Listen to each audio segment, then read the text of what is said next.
చెప్పేది ఏంటంటే డబ్బులు 26 కోట్లు పే చేశారు. కానీ అక్కడ జరిగిన వర్క్ 10 కోట్లు కూడా జరగలేదు, 15 కోట్లు కూడా జరగలేదు అన్నారు. ఇమీడియట్గా దాని మీద యాక్షన్ తీసుకుంటాం. ఎందుకంటే గత ప్రభుత్వం రాష్ట్రంలో అన్ని దగ్గర ఇలాగే చేసింది, ప్రతి దగ్గర ఇదే విధంగా చేసింది.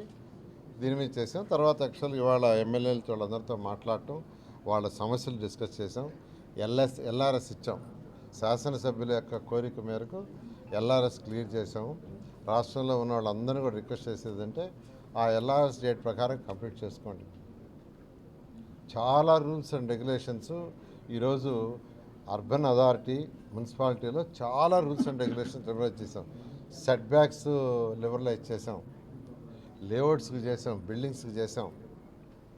భారతదేశంలో ఉన్న అన్ని రాష్ట్రాలకు అధికారులు పంపించాను. అన్ని రాష్ట్రాల్లో రూల్స్ రెగ్యులేషన్ తెప్పించాం. మన రాష్ట్రంలో ఉన్న అనేక బిల్డర్స్ అసోసియేషన్స్తో కూర్చొని డిస్కస్ చేసాం. అన్నీ చేసి సీఎం గారికి ప్రజెంట్ చేసాం. ఫైనల్గా సీఎం గారు ఏ రాష్ట్రంలో ఏదన్నా +1 దానికంటే బెటర్గా చేయాలని ఆదేశం ఇచ్చారు. దాని ప్రకారం చేసాం. నాలా కూడా యాక్చువల్గా తీసేసాం. నాలాకు కూడా పర్మిషన్ లేదు. మీరు 4% డబ్బులు కడితే ఇట్ ఈస్ డీమ్డ్.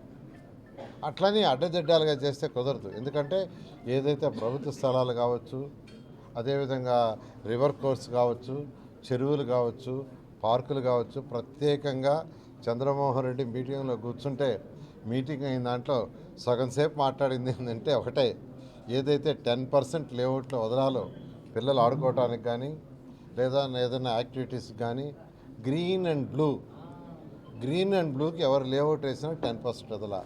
ఆ 10% విషయంలో మాత్రం చాలా మీరు నిక్కచ్చిగా ఉండాలా. ఇలాంటి పిల్లలు ఆడుకోవటానికి లేదు, పెద్దవాళ్ళు రిలాక్సేషన్ చేసుకోవటానికి లేదు అంటున్నారు. ఆ విషయంలో మాత్రం కఠినంగా ఉంటామని ఎవరైతే లేఅవుట్లు వేస్తున్నారో వాళ్ళందరికీ చెప్తున్నాం. ప్రజెంట్ లేఅవుట్లు వేసిన వాళ్ళు కూడా వాళ్ళు అక్కడ వదలకుంటే పక్కనైనా వదిలేసి ఇవ్వాలి. ఆ విధంగా దాని విషయంలో మాత్రం ఎటువంటి కాంప్రమైజ్ ఉండదు. నేను అందరికీ క్లియర్గా చెప్తున్నాను. అదేవిధంగా మన కలెక్టర్ గారు, జేసీ గారు ఇలా అధికారులతో కూడా టోటల్గా డిస్కస్ చేసాం. ఎక్కడ ఎల్ఆర్ఎస్లో ఎక్కడ ఏ కాన్స్టిట్యున్సీలో డబ్బులు వస్తే ఆ కాన్స్టిట్యున్సీకే మా డెవలప్మెంట్కి వదిలేయండి అన్నారు. దానికే వదిలేస్తున్నాం. వాళ్ళు ఆ కాన్స్టిట్యున్సీలో వాళ్ళు వర్కులు చేయించుకుంటామంటే వాళ్ళైనా చేయించుకోవచ్చు. వాళ్ళ దగ్గర మ్యాన్ పవర్ లేకుంటే నొడావాళ్ళు అయినా చేసి పెడతారు. ఈ విధంగా ఈ యొక్క ఎల్ఆర్ఎస్లో వచ్చే డబ్బులు కానీ, టౌన్ ప్లానింగ్లో వచ్చే డబ్బులు కానీ ఏదైనా